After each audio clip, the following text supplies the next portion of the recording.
Hello everyone. 51st question से start करना था। क्वेश्चन हमारा है from which of the following states two members of the Lok Sabha are elected. ठीक है, दो मेंबर्स कहाँ से इलेक्टेड हैं हमने देखा था लास्ट के वीडियो में। तो ये हमारा त्रिपुरा है जहाँ से दो मेंबर्स जो है इलेक्टेड हैं। ठीक है, किसके लिए? लोकसभा के लिए। ठीक है, तो देखिए above options, Tripura is the state from where the two members of the Lok Sabha are elected. Apart from Tripura, Arunachal Pradesh, Goa, Manipur and Meghalaya have two members each representing in लोक सभा। ठीक है, तो त्रिपुरा के अलावा से दो मेंबर्स तो त्रिपुरा से हो गए। ठीक है, इसके अलावा कौन कौन से ऐसे स्टेट हैं? अरुणाचल प्रदेश है। ठीक है, अरुणाचल प्रदेश। इसके बाद फिर क्या हुआ? गोवा हो गया। ठीक है, मणिपुर, मणिपुर और फिर मेघालय। ठीक है, कौन कौन सा हो गया? अरुणाचल प्रदेश। ठीक है, अरुणाचल प्रदेश, त्रिपुरा, गोवा, मणिपुर और मेघालय। ठीक है, यहाँ से दो दो सीट्स जो है लोकसभा के लिए हैं। ठीक है, नेक्स्ट क्वेश्चन देखते हैं। Which among the following group of states union territories have only one seat in Lok Sabha? सिर्फ एक सीट कहाँ पे है? ठीक है, तो गोवा में हमने देखा था दो सीट्स हैं। ठीक है, मेघालय में दो सीट्स हैं। अब आपका वन जो है ढूंढना है, वन कहाँ पे है? अरुणाचल प्रदेश में दो है। ठीक है, तो दो दो इसमें निकल आ रहा है। यहाँ पे जो हमारा सही ऑप्शन होगा वो है आपका चंडीगढ़, सिक्किम एंड मिजोरम। ठीक है, चंडीगढ़, सिक्किम और मिजोरम, यहाँ पे जो है कितनी? ओनली वन सीट है, एक एक सीट की बात कर रहे हैं। ठीक है, तो Chandigarh, Sikkim, Mizoram is the group of states और union territory which have been allotted only one seat। ठीक है, in one seat each in Lok Sabha. तो आपका कौन कौन सा है? चंडीगढ़ हो गया, सिक्किम हो गया, मिजोरम हो गया। यहाँ पे सिर्फ एक सीट है लोकसभा में। ठीक है, और बाकी की और जो स्टेट्स हैं उसको हम देखते हैं। अगर हम अंडमान निकोबार की बात करें, दादर नागर हवेली, ठीक है, दमन एंड दीव और लक्षद्वीप, नागालैंड एंड पुडुचेरी। ठीक है, यहाँ पे भी सिर्फ एक ही सीट्स हैं। ठीक है, तो कौन कौन सी एक सीट वाली हो गई? चंडीगढ़। ठीक है, चंडीगढ़, फिर सिक्किम, सिक्किम, मिजोरम, मिजोरम, इसके बाद फिर अंडमान एंड निकोबार। ठीक है, इसके बाद फिर है आपका दादर एंड नागर हवेली।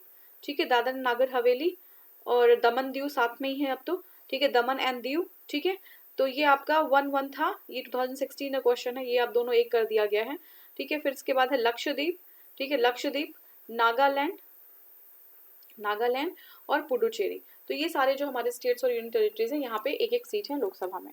ठीक है, नेक्स्ट क्वेश्चन देखेंगे।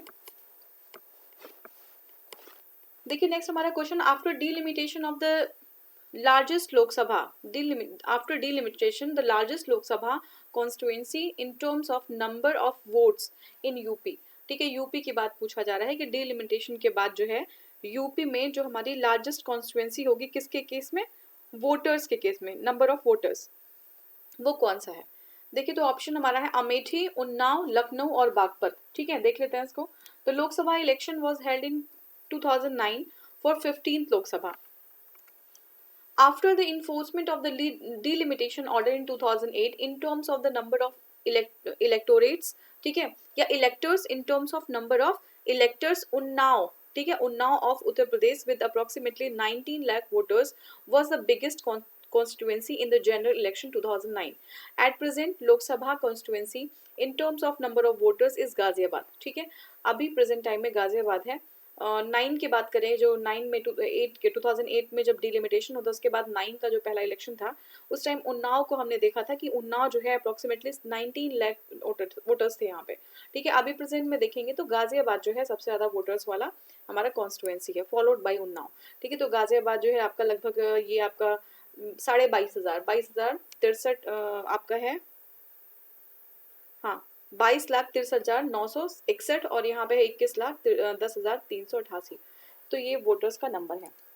नेक्स्ट हमारा है what is the maximum expenditure limit for the parliamentary elections of a constituency. ठीक है, किसी भी कॉन्स्टिट्यूएंसी का जो हमारा लिमिट कितना है? 70 लाख है। ठीक है, तो इन February 2014 the ministry of law and justice by issuing a notification fixed the number of the expenditure limit in the parliamentary election। ठीक है, तो लोकसभा के लिए for Lok Sabha constituency it has been increase from 40 था, तो अभी हमने 70 कर दिया इसको।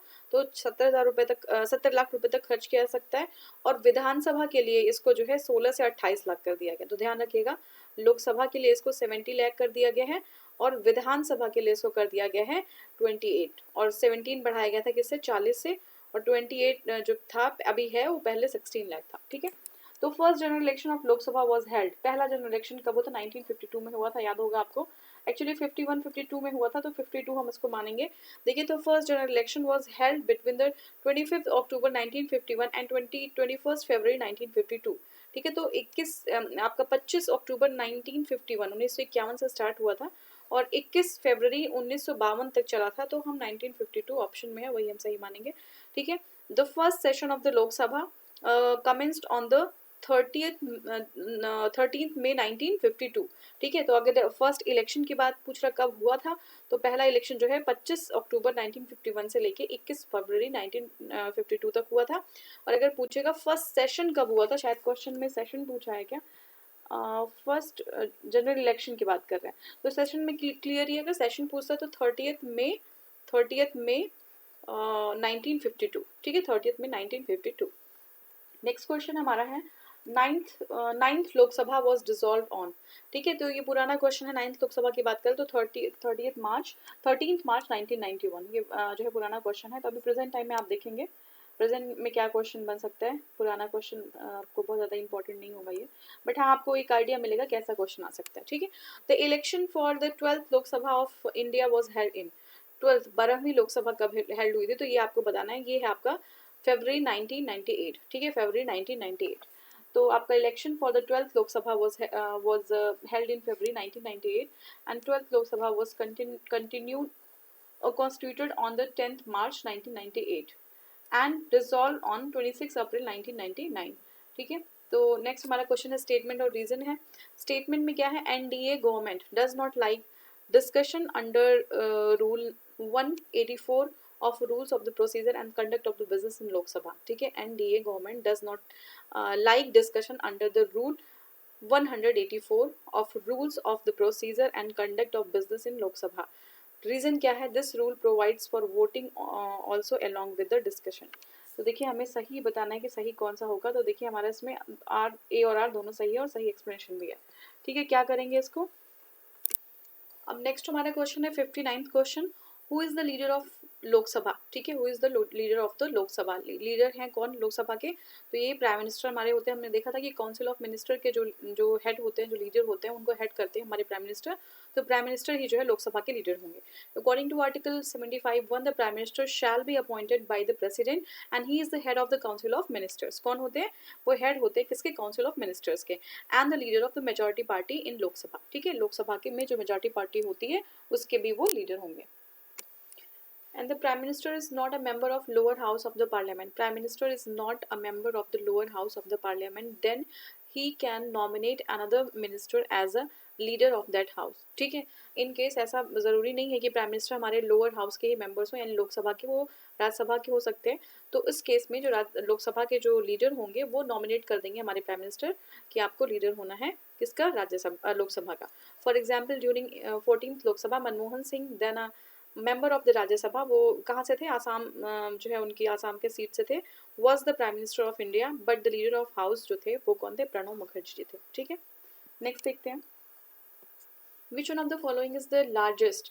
एरिया वाइज की बात कर रहे हैं कि सबसे लार्जेस्ट कौन है लोकसभा कॉन्स्टिट्यूएंसी। ठीक है, लार्जेस्ट एरिया वाइज कौन है, तो लद्दाख है। ठीक है, Ladakh is the largest area wise. ठीक है, तो देखिए 5 largest constituencies of Lok Sabha election on the basis of the area.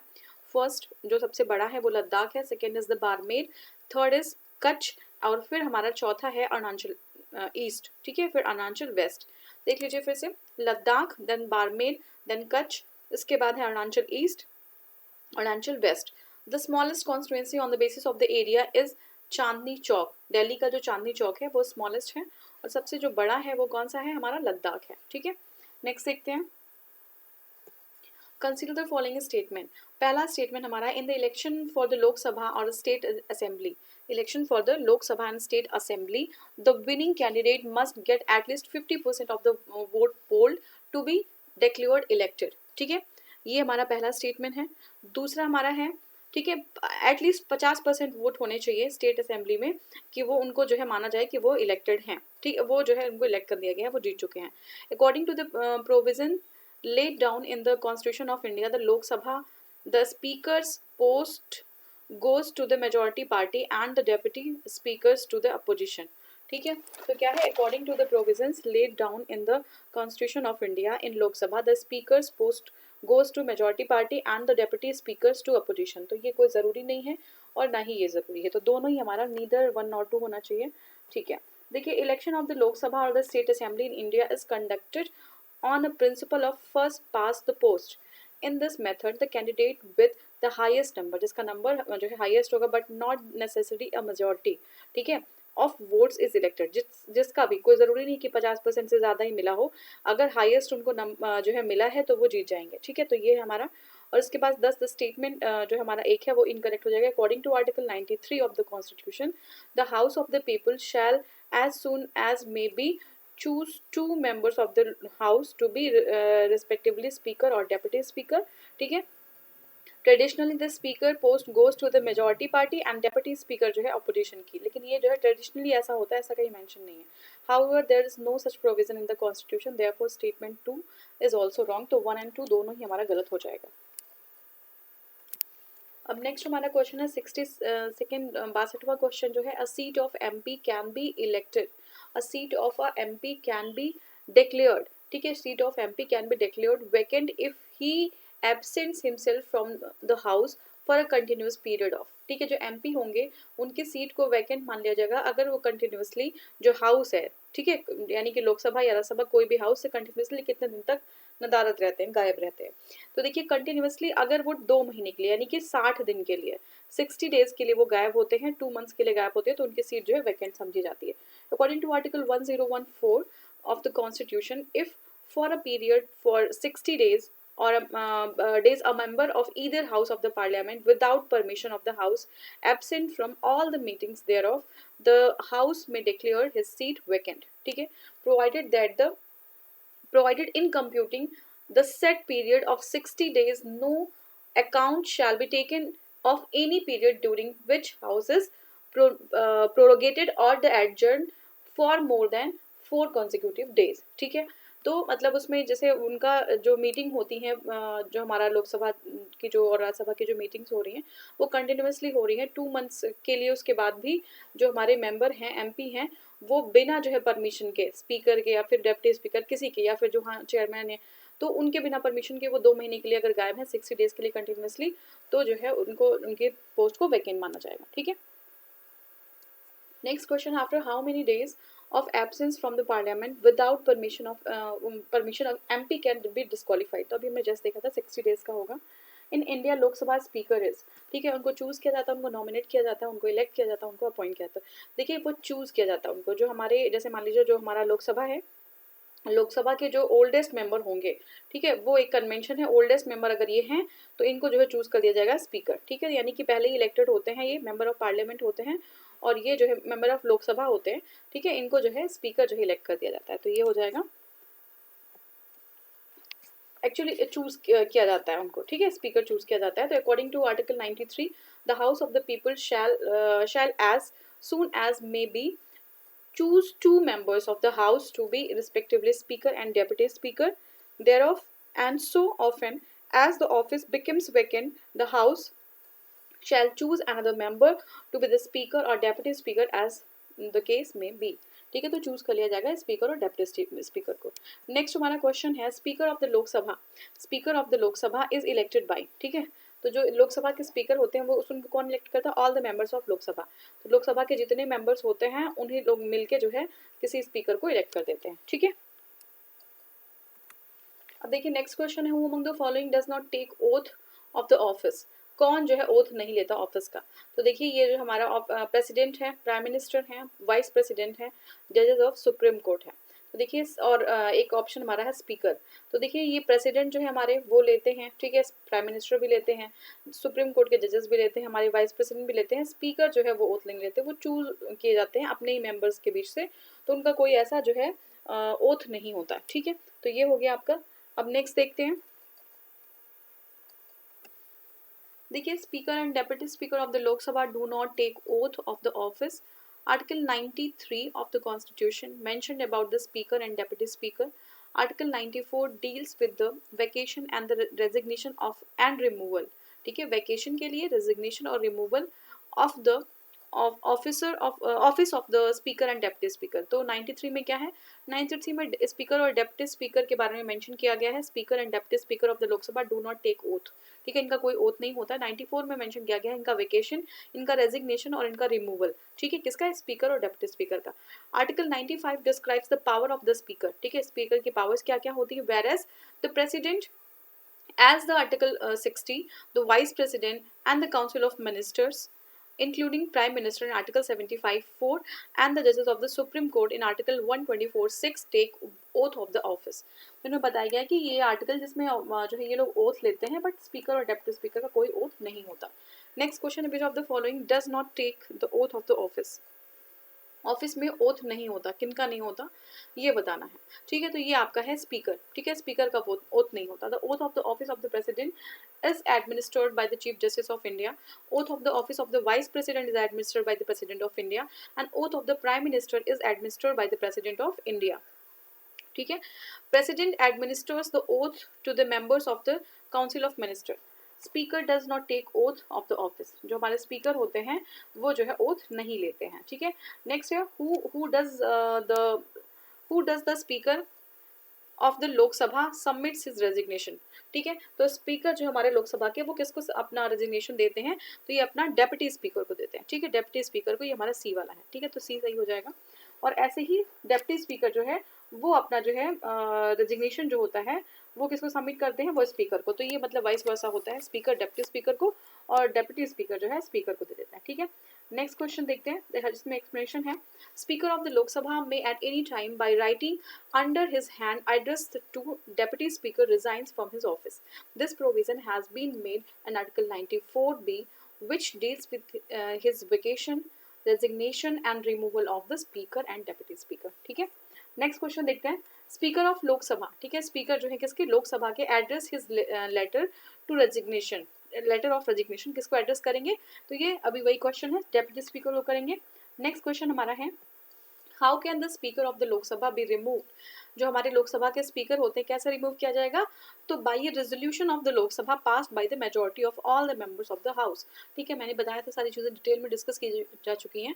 एक रेजोल्यूशन लेके आना पड़ेगा किसका, जो हमारे लोकसभा के मेंबर्स होंगे और वो भी मेजॉरिटी में, ठीक है, और उसके बाद फिर ये जो है सबमिट किया जाएगा और तब जो है इनका कहीं आगे प्रोसीजर हो पाएगा, लेकिन 14 डेज की नोटिस भी देनी पड़ेगी इसके पहले। The procedure for the removal of the speaker of the Lok Sabha has been under Article 94C. The Speaker or the Deputy Speaker may be removed from his office by the resolution, ठीक है, resolution of the House of the People by a majority of all of the members of the House, provided that no resolution shall be moved unless at least 14 days notice has been given to the Speaker of the intention to remove the resolution। मतलब ऐसा कोई intention है ये जो है mention करना पड़ेगा 14 days के पहले ही, ठीक है। Next question, the speaker of the Lok Sabha can be remove from his office before the expiry of his term, ठीक है। तो if the Lok Sabha passes a resolution of this effect, ठीक है, तो उनके टर्म के पहले उनको एक्सपायर जो है उनका जो है पोस्ट वेकेट कर दिया जाएगा अगर ऐसा कोई रेजोल्यूशन पास हो जाता है, ठीक है।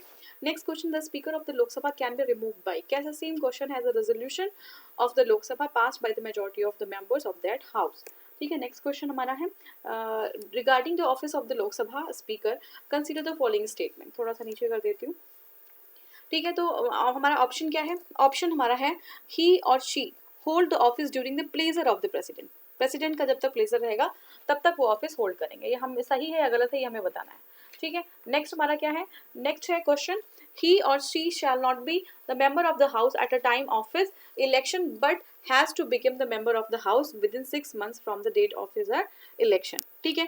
तो ये हो गया। अब नेक्स्ट हमारा क्वेश्चन क्या है, नेक्स्ट हमारा है, देखिए ये गलत हो जाएगा और प्लेजर ऑफ प्रेसिडेंट भी नहीं होता तो ये भी सही नहीं होगा, ठीक है।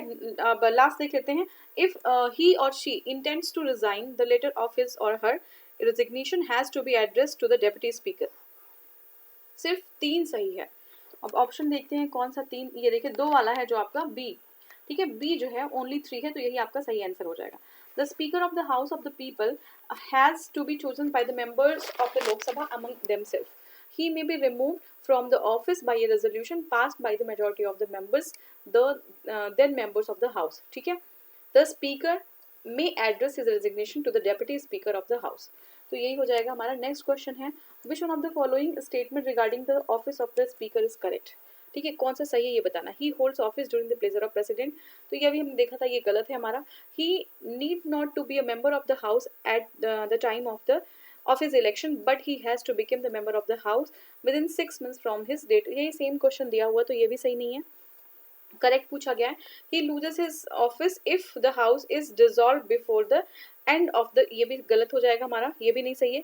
हमने देखा था कि उनका ऑफिस तब तक रहेगा जब तक पहली मीटिंग नहीं हो जाती दूसरे हमारे नया जो हमारे लोकसभा बनेगा। ठीक है, if he intends to resign the letter of his resignation is to address to the deputy speaker. ठीक है, तो ये बिल्कुल सही है, ये हमारा डी सही हो जाएगा। D will be the right answer. ठीक है, अब नेक्स्ट हम देखते हैं नेक्स्ट क्या है। अब देखिए नेक्स्ट क्वेश्चन हमारा है 75th क्वेश्चन देखेंगे हम। अच्छा, इसमें एक बार देख लेते हैं, इसमें एक्सप्लेनेशन दिया हुआ है। According to article 94 the speaker must be a member of the house at the time of his election of the office. ठीक है, ऑब्वियसली देखिए जब मैंने बताया था कि जो हमारे मेंबर्स हैं उन्हीं में से जो है किसी को इलेक्ट किया जाएगा स्पीकर। ठीक है ना, तो मेंबर्स तो पहले होना चाहिए, तभी तो जो है उनका इलेक्शन क्या कहते हैं उसको चूज कहते हैं, चूज करना होगा। ठीक है, तो जो मेंबर होंगे तभी चूज कर सकते हैं, तो ये मेंबर होना तो मस्ट है। ठीक है, the speaker may be removed by resolution of the majority of the members of the house. बिल्कुल सही है। According to article 94 whenever the house is dissolved the speaker shall not vacate his office until immediately before the first meeting of the Lok Sabha after the dissolution. According to Article 94B, if the Speaker intends to resign, the letter of resignation is to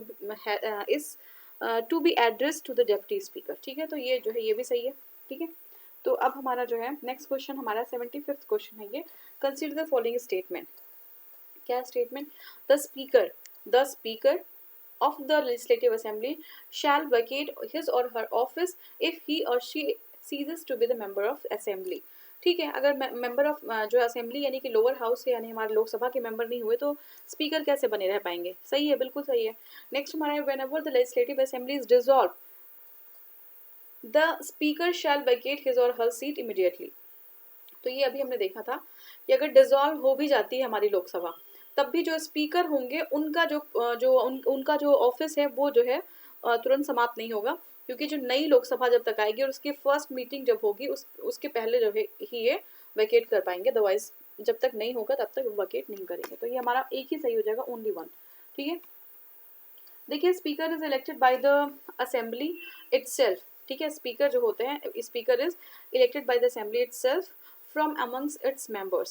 Usually the speaker remains in the office during the life of the assembly. ठीक है, however he however vacate his office earlier in any of the following three cases। पहला कौन सा है? if he ceases to be a member of assembly, अगर assembly के member नहीं हो पाते। दूसरा है if he resigns, ठीक है, डेप्टी स्पीकर को लिख के रिजाइन कर दिया रिटर्न में। if he is removed by resolution, ठीक है, और ये मेजोरिटी में रेजोल्यूशन पास हो गया। नेक्स्ट है if जो हमारा आर्टिकल है 179 of the Indian constitution deals with the vacation. ठीक है, कौन सा आर्टिकल है? 179। ठीक है, ये जो है वेकेशन की बात करता है and removal of the speaker and the deputy speaker of the assembly. According to article 179 whenever the assembly is dissolved the speaker shall not vacate his office until the immediately before the first meeting of the assembly after the dissolution। ठीक है, तो ये हो जाएगा हमारा, अभी हमने बार बार इसको कवर किया है। नेक्स्ट क्वेश्चन है 76 क्वेश्चन है। देखिए क्वेश्चन हमारा है who is generally appointed as the protem speaker. तो प्रोटेम स्पीकर किसको अपॉइंट किया जाता है? Speaker of the ongoing Lok Sabha? नहीं, ऐसा नहीं है। The deputy speaker of ongoing, ये भी नहीं है। One of the senior most members of the newly elected Lok Sabha, ये हमारा सही है। ठीक है, जो नई वाली लोकसभा होगी उसमें जो है जो हमारे सीनियर मोस्ट, ठीक है, सीनियर मोस्ट जो मेंबर होंगे उन्हीं को जो है प्रोटेम स्पीकर जो है बनाया जाता है। किसके लिए? शपथ वगैरह दिलवाने के लिए प्रोटेम स्पीकर होते हैं। तो ये हमारा सी जो है सही आंसर हो जाएगा। नेक्स्ट क्वेश्चन देखते हैं। देखिए इसका एक्सप्लेनेशन एक बार देख लीजिए।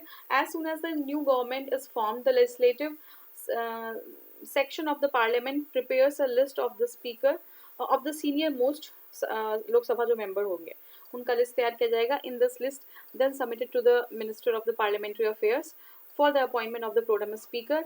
Thereafter the minister submits this a note to the president seeking his approval for the appointment of the protem speaker. तो सबसे जो लोगों पुराने लोग हैं उनकी लिस्ट बनाई जाएगी, उसके बाद प्रेसिडेंट को सबमिट किया जाएगा, प्रेसिडेंट बता देंगे हाँ ठीक है प्रोटेम स्पीकर बना दिया जाए, तो प्रोटेम जो स्पीकर हैं आपके उनको जो है प्रोटेम स्पीकर जो है उनको चूज कर लिया जाता है। Next question, the function of the protem speaker क्या होता है? तो देखिए यही है, administer oath to the members, ये हमारा जो है बी सही आंसर हो जाएगा। ठीक है, तो as soon as the new government is formed, the legislative section of the parliament prepares a list of the senior most Lok Sabha members and one of them is appointed as the pro tem speaker. The function of the pro tem speaker is to administer the oath to the newly elected members of the Lok Sabha and conduct proceeding till the regular speaker is chosen. Next है, the speaker of the Lok Sabha makes use of his casting vote only. जो speaker होंगे वो casting vote कब दे सकते होंगे? तो in case of tie, tie जब होगा तभी वो कास्टिंग वोट दे सकते हैं। And when votes are equally divided, ठीक है, यानी कि अगर मान लीजिए वोट है किसी केस में, मान लीजिए 18 इधर भी हो गए 18 इधर भी हो गए, तब यहाँ पे जो स्पीकर हमारे होंगे उनका वोट जो है उसको कास्टिंग वोट कहते हैं। एक टाई के केस में जो वोट होगा वो जो है उनका वो कास्टिंग वोट दे सकेंगे। ठीक है, तो आर्टिकल 100 जो है, ठीक है, article 101 of the constitution, article 101 of the constitution provides the procedure for the voting in the houses. Any question at any sitting shall be decided by the majority of the votes of the members present and voting. कोई भी decision तभी ले पाएंगे जब majority of the हमारे जो members होंगे वो वहाँ पे वोटिंग होगी, और वोटिंग के ही जो है आधार पे डिसाइड किया जाएगा कि क्या मतलब उसका डिसीजन लेना है, आगे क्या करना है। ठीक है, तो ये हो जाता है। अब बस को थोड़ा सा मैं,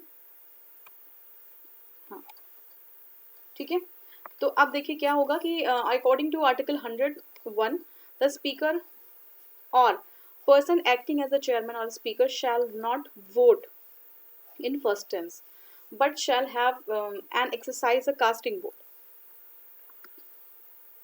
In case of equality of the votes, अगर equal हो जाते हैं तो क्या हो जाएगा? Article 96 gives a different exercise for the casting vote by speaker. According to Article 96(2), the speaker shall have right to cast vote in the first instance on the question of resolution for his removal. ठीक है, अगर removal की बात होगी, बहुत ही important, ध्यान से सुनिएगा। According to Article 96(2), the speaker shall have right to cast vote in first tense. पहले इंस्टेंस में वोट कर सकते हैं, कब? अपने रिमूवल के केस में।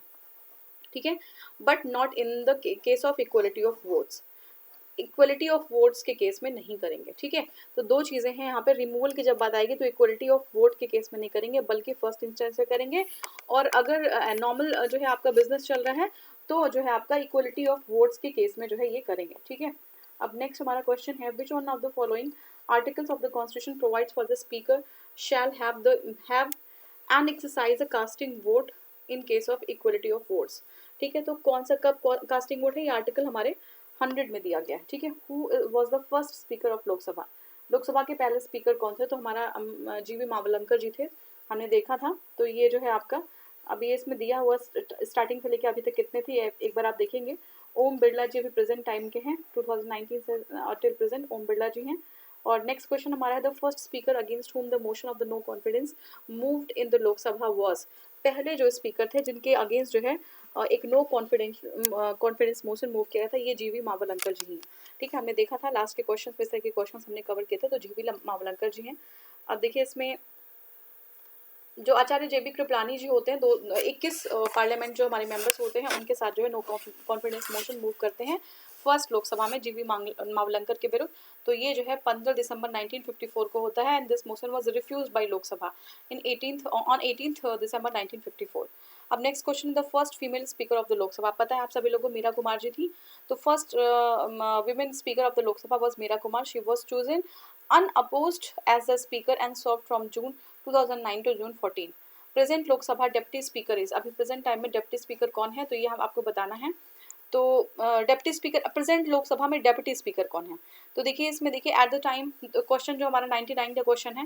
ठीक है, 99 में क्वेश्चन है कि 16th लोकसभा की बात करें तो अभी हम बताते हैं यहाँ पे 99 वाला पहले देख लेते हैं। PM Sayeed was the deputy speaker of the house, और Charanjit Singh Atwal was the deputy speaker of 14th Lok Sabha. इसके बाद जो है Kariya Munda was the deputy speaker of 15th Lok Sabha. उसके बाद M थम्बुदरी। ठीक है, सॉरी, ये एम तंबुदुरई, ठीक है, ये डेप्टी स्पीकर है 16 लोकसभा के, तो इनका थोड़ा सा प्रोनाउंसिएशन देख लीजिएगा, एम थम्बी दुरई। तो ये है आपका 16 लोकसभा के। Currently the post of the deputy speaker of the Lok Sabha is vacant 2019 में, ठीक है, अभी इस बार वैकेंट है। 84th question, in case of the deputy speaker is presiding the Lok Sabha he has right to, तो उनका क्या राइट होता है, vote in the event of the equality of the vote, ठीक है। डेप्टी स्पीकर जब बनेंगे तो जो स्पीकर है डेप्टी स्पीकर की तरह काम करेंगे, तो इक्वलिटी ऑफ वोट के केस में ये जो है क्या कर सकते हैं, अपना राइट को एक्सरसाइज कर सकते हैं। नेक्स्ट क्वेश्चन देखते हैं। अब 85th क्वेश्चन है, who among the following was the first tribal speaker of Lok Sabha, ठीक है। तो ये जो है पीए संगमा जी थे, ट्राइबल स्पीकर थे, पहले ट्राइबल स्पीकर थे, ठीक है। P A Sangma was the first tribal speaker of the Lok Sabha 1996। Next question है, the Lok Sabha secretariat comes under the direct control of, तो किसके, स्पीकर ऑफ लोकसभा, ठीक है। लोकसभा जो सेक्रेटरीट होता है वो स्पीकर ऑफ लोकसभा के डायरेक्ट कंट्रोल में होता है। The Lok Sabha secretariat works under the direction and the control of the speaker of the Lok Sabha. The secretariat has supreme authority over the employees and premises assets of the parliament, exercises authority through the secretary, ठीक है। तो ये हमारा है 87th question है, the Lok Sabha secretariat comes under the direct supervision of, तो ये हमारा सेम क्वेश्चन है स्पीकर के, लोकसभा के स्पीकर के। नेक्स्ट क्वेश्चन है, which one of the following is not a true statement about the attorney general of India, ये कौन सा सही नहीं है। He is not a member of cabinet, बिल्कुल सही है, मेंबर नहीं होते हैं। He has right to speak in the houses of the parliament, बिल्कुल ये भी सही है। He has right to vote, ये गलत हो जाएगा, राइट टू वोट नहीं है, तो ये सी हमारा सही हो जाएगा, बाकी ये दोनों गलत हैं और नन ऑफ तो होगा नहीं, क्योंकि सी है हमारा सही।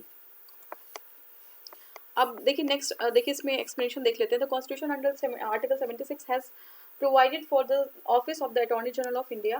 Article 88 of the Constitution deal with the right of the Attorney General with respect to the houses of the Parliament and its committee. He has right to speak and take part in the proceeding of both the houses of the Parliament or their joint sitting and any committee of the Parliament which he may be named as the member but without a right to vote.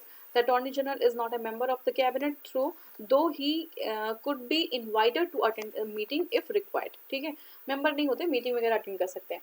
In the case of the election of the Lok Sabha, the amount of security deposited by the general category candidate and the SC/ST category candidate respectively is, कितना होता है, तो इसको हमें इसमें देखना पड़ेगा। देखिए, at the time of the this question, the amount of the security deposit for the general category, ये क्वेश्चन पुराना है, 2002 का है, और SC/ST कैटेगरी के लिए 10,000 था जनरल के लिए, और फिर जो है SC/ST के लिए 5-5 हज़ार रुपये था। लेकिन अभी इलेक्शन कमीशन ने इसको इंक्रीज़ कर दिया 2010 में, तो अभी जनरल कैटेगरी के लिए है 25,000 रुपये, SC/ST के लिए 12,500, ठीक है, यानी कि 25,000 रुपये जनरल कैटेगरी के लिए है, और SC और ST के लिए जो है आपका, ये है आपका 12,500 रुपये। स्टेट लेजिस्लेटिव असेंबली की बात करें तो जनरल कैटेगरी के लिए 10,000 रुपये है, और SC/ST के स्टेट लेजिस्लेटिव असेंबली के लिए 5-5 हज़ार रुपये है। नेक्स्ट क्वेश्चन है, the attorney general of India is appointed by, कौन अपॉइंट करता है, तो it is he is appointed by the president of India.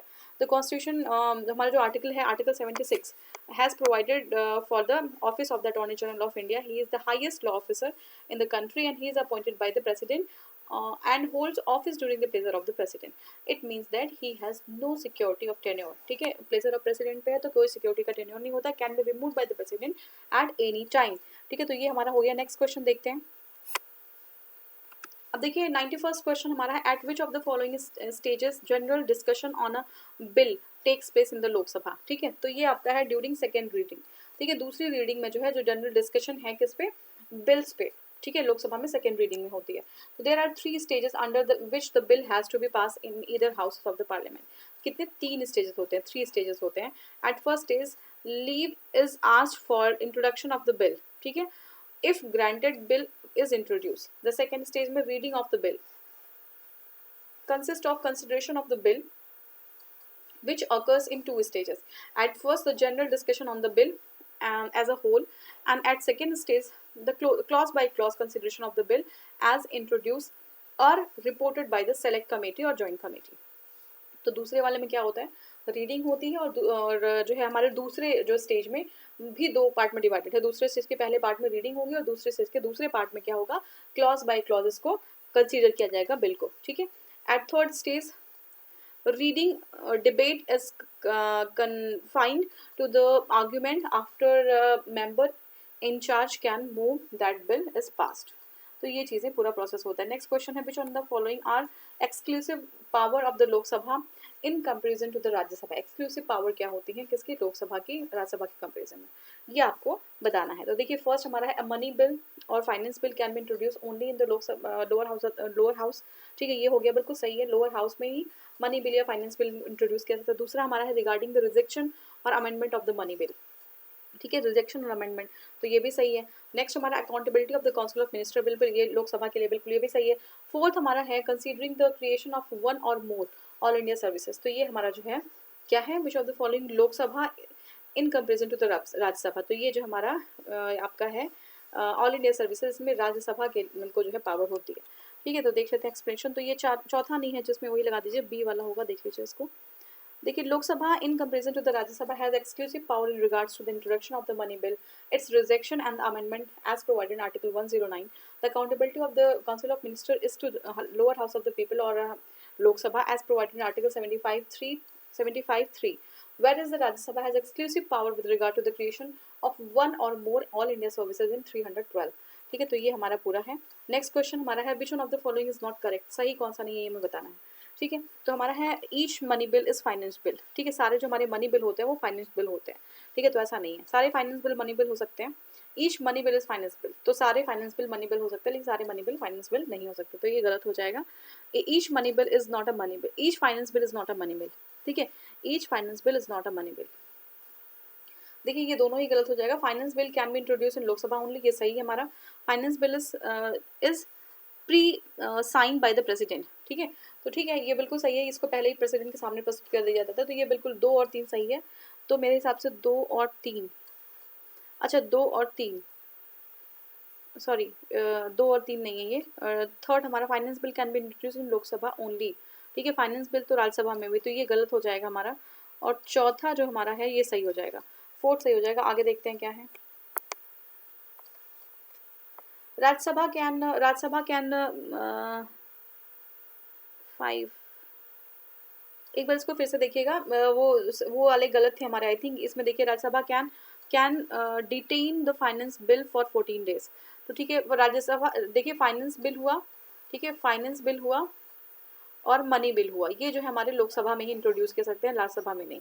अभी थोड़ा सा इसमें शायद लास्ट वाला क्वेश्चन जो अभी हमने देखा था इसमें क्या बात किया था, शायद राज्यसभा में इंट्रोड्यूस नहीं होता, लोकसभा में इंट्रोड्यूस होता है। तो लोकसभा में यही होता है, राज्यसभा में नहीं होगा। फाइनेंस और मनी बिल दोनों ही वहाँ पे होगा लोकसभा में। नेक्स्ट हमारा question, Rajya Sabha can detain the finance bill for 14 days. ठीक है, राज्यसभा 14 डेज के लिए उसको क्या कर सकता है, डिटेन कर सकता है, तो ये हमारा बिल्कुल सही है, राज्यसभा कर सकता है। ठीक है, the president can not refuse to sign the finance bill, तो बिल्कुल सही, क्योंकि पहले उनका परमिशन होता है इसलिए वो जो है साइन करने से मना नहीं कर सकते। और नेक्स्ट हमारा क्या है, Rajya Sabha can amend the finance bill, ऐसा गलत हो जाएगा। फिर है on deadlock of the finance bill joint session can be called, joint session नहीं हो पाता है, तो ये हमारा 5 और 6 सही होगा, 5 यानी कि बी सही होगा। एक बार देख लीजिए, money bill finds mention article, money bill finds mention article 110।